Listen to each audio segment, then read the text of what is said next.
Welcome to Ghatal international Vidyasagar airport. 782 MH782 passengers please proceed.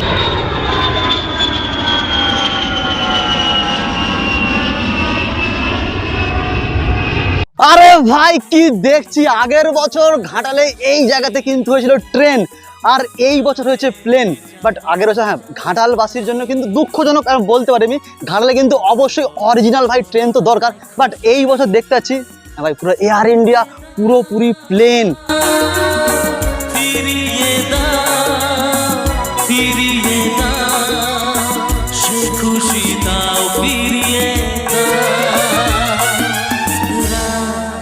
তো আসো ভেতরে ঢুকি, কি কি আছে।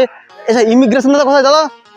ইমিগ্রেশন আসো আসো আসো, প্লেনে তো উঠো। প্লেনে ওঠার আগে ইমিগ্রেশন যে চেক আপ যেগুলো মানে করতে হয় বোর্ডিং থেকে শুরু করে, সেগুলো মনে হচ্ছে এখানে আছে। আচ্ছা তার সঙ্গে এখানে একটা হেলিকপ্টার, হ্যাঁ ভাই একটা হেলিকপ্টারও দেখতে পাচ্ছি এখানে।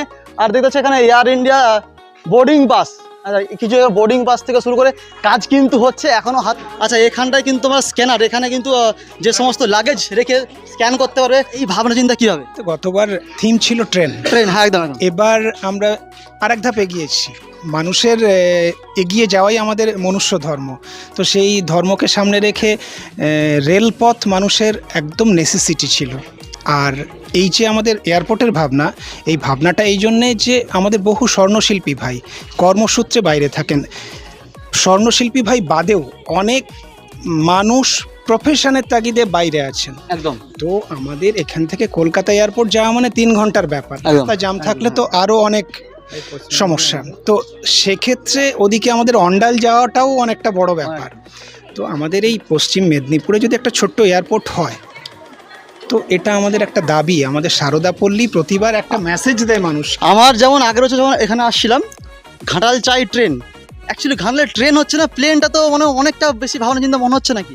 ট্রেনের জন্যে ট্রেন পথ করতে হবে, ট্রেনের জন্য ট্রেন লাইন করতে হবে, সেখানে জমি জটিলতা, রেলপথে জটিলতা আছে। আমাদের বিজ্ঞানের যুগ এগিয়ে যায়, আমরা এগিয়ে যেতে চাই, তাই আমরা ট্রেন দেখেছিলাম, এবার এয়ারপোর্ট দেখা যাচ্ছে। তো তার সঙ্গে যে যেমন দাদারা বললো অবশ্যই সব সময়ের মূল্য, সময়ের সঙ্গে সঙ্গে চলতে হবে।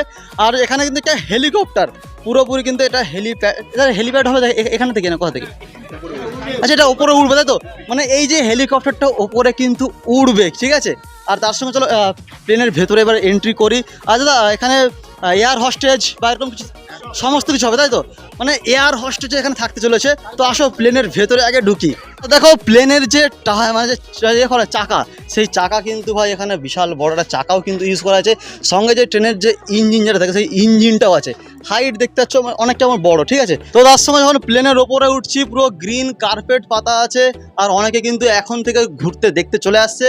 আর এখানে কিছু বিজনেস ক্লাস, যেখানে কিন্তু চেয়ার থেকে শুরু করে সমস্ত কিছু হবে। এই দুটো বোনও কিন্তু এখন থেকে দেখতে আসছে, ঠিক আছে। আর তার সঙ্গে এরকম কিছু ঘুরে ঠিক মায়ের কাছে দর্শন করতে যাব। আর এদিকটা তো পুরোটাই কিন্তু গ্রিন কার্পেট কিন্তু মানে বেছানো আছে। আর ভেতরটা হা হা হা, লাইট জ্বলো লাইট।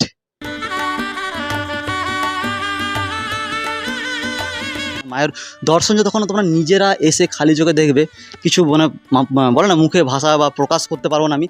আর তার সঙ্গে কিন্তু ওপরে কিন্তু মৌমাছি, হ্যাঁ প্রথমবার আমি কোনো প্যান্ডেলের ভেতরে, বিশেষ করে এরকম প্লেনের ভেতরে আবার আমি কিছু মৌমাছি দেখছি। জানি না এরকম ভাবনা চিন্তা কীভাবে, একটু বললে খুব ভালো। এই ভাবনা চিন্তা মানে কীভাবে, মানে মৌমাছিটা কেন?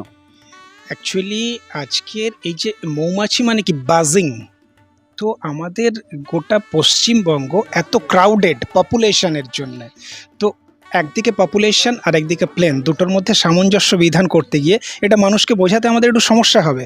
কিন্তু দেখুন, একদিকে প্লেন মানে আমরা গতির সঞ্চার করছি, আর একদিকে পশ্চিমবঙ্গ তথা ভারতবর্ষের যে পপুলেশন হিউজ ক্রাউড, সেটাকে এর মধ্যে দিয়ে তুলে ধরতে চাইছি। আর এই জায়গার ঠিকানা হচ্ছে ঘাটাল সারদাপল্লী কোন্নগর।